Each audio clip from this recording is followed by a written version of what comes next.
Por muito tempo, o termo literatura ficou segregado às produções de prosa e poema na linguagem oral, por meio dos contadores de histórias, romanceiros, jograis, menestréis, situando o saber literário todo voltado para os atos de fala. Somente no século XVIII é que foi possível situar o conhecimento literário no contexto da diversidade cultural e incorporando a literatura no vocabulário das línguas ocidentais. Surgiram as diferenças entre retórica, poética, história da literatura, crítica literária, ciência da literatura, teoria crítica e teoria da literatura. Essas concepções foram fundamentais para o conhecimento das letras nas universidades. Mas com o passar do tempo e com a substituição gradativa da cultura oral para a cultura livresca e automaticamente o estabelecimento dicotômico entre as duas, o ato de contar histórias converteu-se em livros, ou seja, as pessoas iam se alfabetizando e tendo acesso à literatura impressa.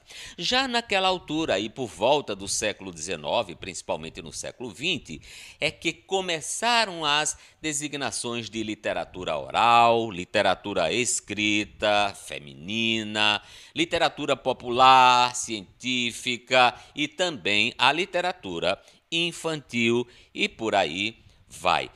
Essa situação fragmentou um pouco o conhecimento abrangente, global da literatura. E nessa transposição do oral para o escrito, é importante destacar as novelas de cavalaria, os romances, as canções de gestas, cujos autores saíram do anonimato e passaram a ser conhecidos. Pois bem, seria descuido da minha parte não citar aqui o nome conhecidíssimo que inaugurou inclusive a chamada literatura infantil, Charles Perrault. Então, Charles Perrault recolheu da tradição oral ou da boca do povo as histórias que fundariam o gênero da literatura infantil. Charles Perrault, portanto, foi o pioneiro na França do século XVII durante a monarquia absolutista de Luís XIV e ficou conhecido na história da literatura ao escrever a coletânea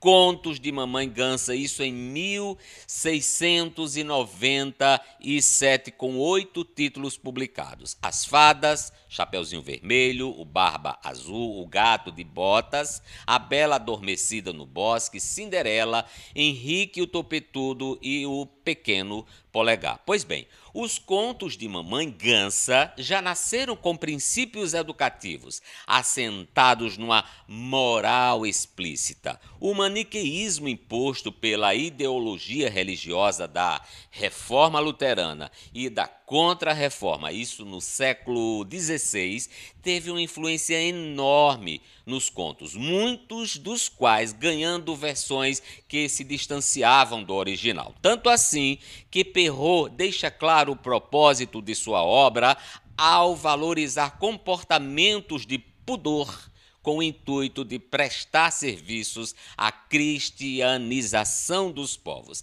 Era tal da moral da história. É preciso levarmos em conta a forte influência da Igreja Católica sobre a sociedade numa época em que os valores morais e espirituais estavam acima de qualquer coisa. Então, aqueles contos nas versões originais representavam, digamos, o pensamento cultural e social, sobretudo na Idade Média, e eram mantidos sob o controle da fé soberana que preconizavam atos pecaminosos em qualquer manifestação artística que se voltasse para o sentido profano ou mundano. Então, Charles Perrault vai inaugurar a chamada literatura infantil, que, a rigor, não era destinada para crianças. E aí eu lembro que a noção de infância só veio fazer sentido